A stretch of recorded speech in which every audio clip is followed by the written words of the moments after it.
کرن، اگر آپ سن پا رہی ہیں تو جو میری ساتھی اینکر نے سوال کیا ہے میں چاہوں گی آپ اس کا جواب دے دیں۔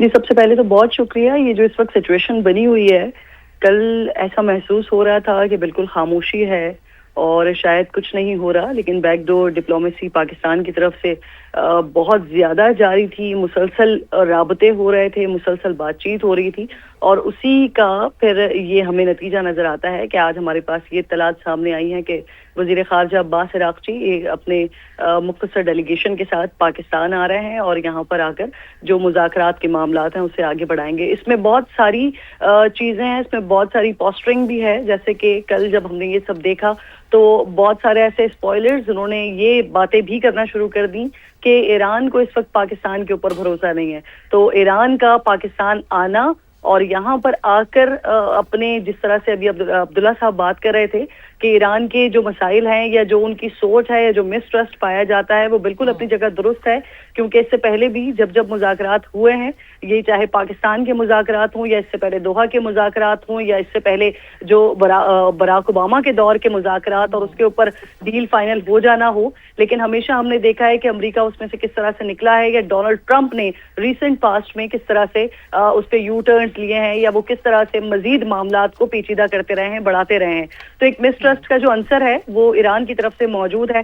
دوسری بات یہ کہ امریکہ کے لیے اس وقت ہم سچویشن دیکھ رہے ہیں کہ ایک دن ہمیں نظر آتا ہے ڈونلڈ ٹرمپ کہتے ہیں کہ اب وہ زیادہ جنگ نہیں چاہتے یا وہ ایک غیر معینہ مدت تک کے لیے سیز فائر چاہتے ہیں، لیکن اگلے ہی دن ہمیں نظر آتا ہے کہ وہ جو بلاکیڈ ہے اس کو مزید سخت کرنے کی بات کرتے ہیں۔ تو اس وقت امریکہ کے لیے بھی سچویشن اس لیے زیادہ مشکل ہے کیونکہ اب 56واں روز ہے آج اس جنگ کا، اور مزید 4 دن آگے رہ گئے ہیں کہ جس کے بعد ڈونلڈ ٹرمپ نے کانگریس سے مزید اجازت لینی ہے کہ آیا وہ اس جنگ کو کنٹینیو رکھیں، بڑھائیں یا نہ بڑھائیں۔ تو یہ ایک مشکل عمل ہے، اور اس لیے مشکل عمل ہے کیونکہ امریکہ کے اندر اس وقت اس حوالے سے بہت زیادہ ریزسٹنٹ پائی جاتی ہے۔ اب امریکہ کے اندر یہ سوال ہو رہے ہیں، ان کے کانگریس میں یہ سوال اٹھ رہے ہیں کہ یہ ہماری جنگ ہے بھی یا نہیں جو ہم لڑ رہے ہیں، اور روزانہ کی بنیاد پر $1.2 بلین امریکہ کے خرچ ہو رہے ہیں۔ اب تک $60 ارب سے زیادہ امریکہ خرچ کر چکا ہے اس جنگ میں، جو کہ یو ایس اے کے ٹیکس پیئر کا پیسہ ہے۔ تو وہاں پر یہ سوالات اٹھ رہے ہیں، تو اس لیے امریکہ بھی چاہتا ہے ڈیفینیٹلی کہ اب اس جنگ سے نکلا جائے، ٹرافی لفٹ کر کے نکلا جائے، اور ایران جو کہ جس نے 40 دن تک ریزسٹ کیا آج بھی ہمیں ریزسٹ کرتا ہوا دکھائی دے رہا ہے، اور ایران بھی چاہتا ہے کہ وہ اس جنگ سے نکلے۔ لیکن اس تمام سچویشن میں ڈیفینیٹلی پاکستان کا بڑا امپورٹنٹ رول ہے۔ ہمیں آپٹمسٹک رہنا چاہیے کہ اللہ کرے کہ اس کے نتائج بہت اچھے نکلے، لیکن ہم سب جانتے ہیں کہ یہ معاملہ بہت زیادہ پیچیدہ ہے، تو ہو سکتا ہے کہ اس میں ٹائم لگے، لیکن پاکستان جس طرح سے کوششیں کر رہا ہے اس سارے معاملے کو آگے بڑھانے کی، تو امید کی جا سکتی ہے کہ وقت لگے لیکن ضرور کوئی نہ کوئی حل نکلے، کوئی اچھا نتیجہ نکلے۔ کوئی اچھا نتیجہ اس لیے بھی نکلنا ضروری ہے کرن کیونکہ دونوں ممالک کو ہی اب فیس سیونگ کی ضرورت ہے۔ ڈاکٹر جمیل احمد خان صاحب آپ کی طرف آتی ہوں۔ ایک بہت بڑا ہم بریک تھرو اس لیے کہہ سکتے ہیں کیونکہ گزشتہ 3 دنوں سے کوئی اطلاعات نہیں تھی اور سب یہ کہتے تھے کہ ایران کی طرف سے کوئی گرین سگنل آئے گا تو جے ڈی وینس جو ہے وہ امریکہ سے اڑان بھریں گے۔ اب گرین سگنل آ گیا اور اب ایک اچھی اور امپورٹنٹ بیٹھک اسلام آباد میں ہونے جا رہی ہے۔ دوبارہ سے پوری دنیا کی نظریں وفاقی دارالحکومت اسلام آباد پر ہے، کیا کامنٹ کریں گے؟ جی ہاں، درست ہے یہ کہ پوری دنیا تذبذب میں تھی کہ کیا ہوگا اب، اور پوری دنیا ظاہر ہے پہلے ہی معیشت کے لحاظ سے بہت زیادہ ایک مصیبت میں پڑی ہوئی ہے، تو دنیا کو تو اس چیز تھا، اور دنیا ایک طرف تو دیکھتی تھی کہ ایران اپنی پوسچرنگ کیا کر رہا ہے، اور دوسری طرف امریکہ کی طرف سے جو گڑی میں تولا گڑی میں ماشا جو جوابات آ رہے تھے، تو اس سے پوری ایک سراسمی سی پھیلی ہوئی تھی۔ اب جو عراقی صاحب جو تشریف لا رہے ہیں اس کے پیچھے ہماری بیک چینل ڈپلومیسی جو کہ مسلسل جاری رہی، وہ اس کا شاخسانہ ہے۔ اور دوسری بات یہ ہے کہ ایران نے بالکل اپنی ڈپلومیسی کو ایک معیاری ڈپلومیسی کے تحت وہ افعال اس نے رکھا، اور یہ جان میر شائمر جو پولیٹیکل سائنٹسٹ ہیں، شکاگو یونیورسٹی میں پڑھاتے ہیں، انہوں نے اس کو بڑے اچھے خوبصورت طریقے سے احاطہ کیا ہے کہ ایک طرف موازنہ کیا ہے انہوں نے کہ ایران کے بیانات دیکھیں، ایران کے فارن منسٹر کے بیانات دیکھیں، اور دوسری طرف امریکہ کے اکابرین خاص طور پر ڈونلڈ ٹرمپ کے بیانات دیکھیں، تو انہوں نے کہا ہے کہ ایک طرف ڈپلومیسی نظر آتی ہے اور دوسری طرف سے ایگریشن نظر آتا ہے. تو اس کی وجہ سے کیا ہوا؟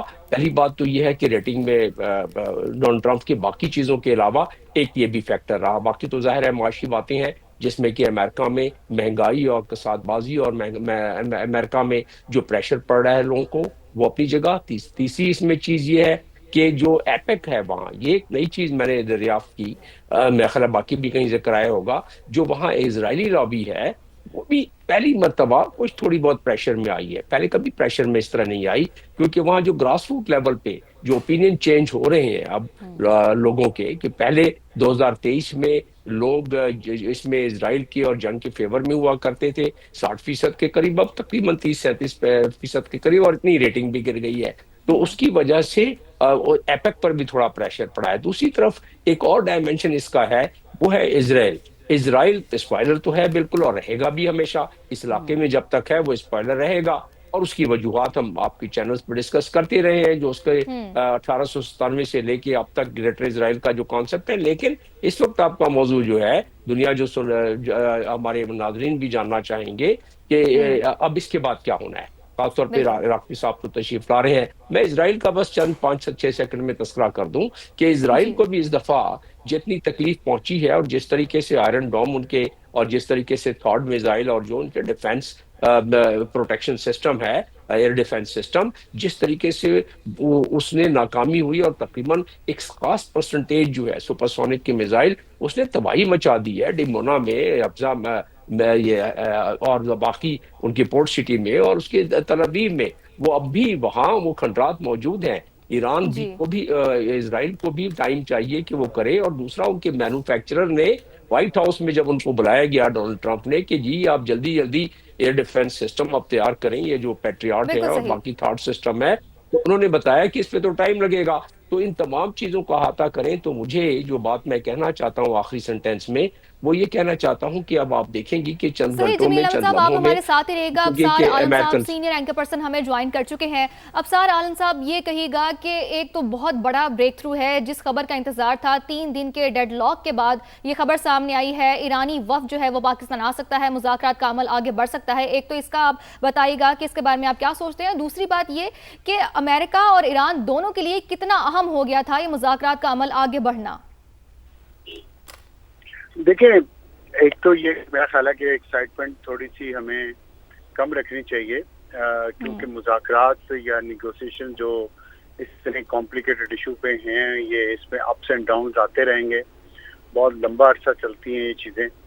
تو ابھی یہ کس سٹیج پہ کس طرف لے کے جائیں گی اور کیسے لے کے جائیں گی، کیونکہ پچھلی دفعہ جو وفد آیا تھا اس میں امریکہ کی طرف سے جے ڈی وینس لیڈ کر رہا تھا اور ایران کی طرف سے غالب باف سے. تو غالب باف اب نہیں آ رہے، تو ایک سٹیپ ڈاؤن ہے ایران کی طرف سے. تو کیا امریکہ کی طرف سے بھی ایک سٹیپ ڈاؤن ہوگا؟ یہ دیکھنا بہت ضروری ہے. اور اگر یہ سٹیپ ڈاؤن ہے تو اس کا مطلب کیا ہے ڈپلومیٹیکلی؟ کیا چیزیں دوبارہ نئے سرے سے شروع ہوں گی، یا کچھ ایسے پوائنٹس ہیں جو نئے سرے سے شروع ہوں گے، باقیوں پہ تو ایگریمنٹ ہو چکا ہے؟ یہ پاسبلٹی ہے. تو یہ ضرور دیکھنا پڑے گا. اور پھر دوسرا اس میں لیکن ایک اور سائڈ یہ ہے کہ ایکسائٹمنٹ کو کم رکھنے کے لیے ہی، ایکسپیکٹیشنز کو کم رکھنے کے لیے لوگوں کی، کیونکہ مارکیٹس بہت زیادہ والیٹائل سچویشن میں ہیں اس وقت، تو اس کو کم رکھنے کے لیے ہو سکتا ہے کہ یہ دوبارہ سٹیپ ڈاؤن جو کیا ہے اس یہاں سے شروع کریں اور پھر یہ سٹیپ اپ کر جائیں، اور یہ پھر پریزیڈینشیل لیول پہ بھی چلی جائے، یہ میٹنگ سمٹ ہو جائے. یہ ممکن ہے.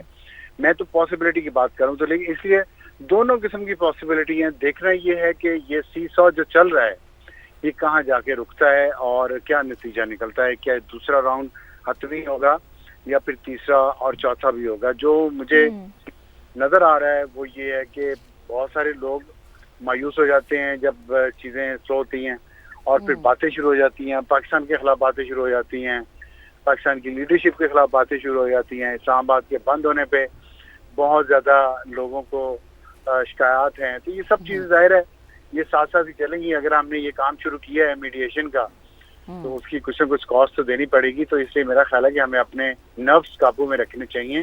یہ نروس کی جنگ ہے اس وقت، اور امریکہ اور ایران جتنے نروس شو کر رہے ہیں ہمیں بھی شو کرنے چاہیے.